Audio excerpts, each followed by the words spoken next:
Dada ng kausap. Bubuhat ni Dada si Aerovel. Ano sabi ni Dada? Ano ka ang sabi mo? Dada, Oh, buhat. Pupunta ka doon. Pupunta ka sa kanya. Yun? Ayan. Magpapabuhat ka kay Dada. Bubuhat Pagod na. ni Dada. Oh. Si Dada naman kasi. Ayun! Diba? Ay, maganda ng fountain si Rovel. Wow! Ayun, oh. Nanood ng fountain pala. Ayun. Alam, walang sticker. Sticker. Ay, ubus na. Sabi mo kay Dada, babay sa mall. Mamaya, Dali. hahanap tayo ng sticker. Sino magbabay ng sticker?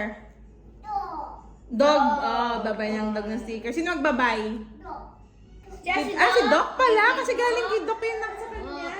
Pagka kay Doc. Kasi nagpaturok. Para mamaya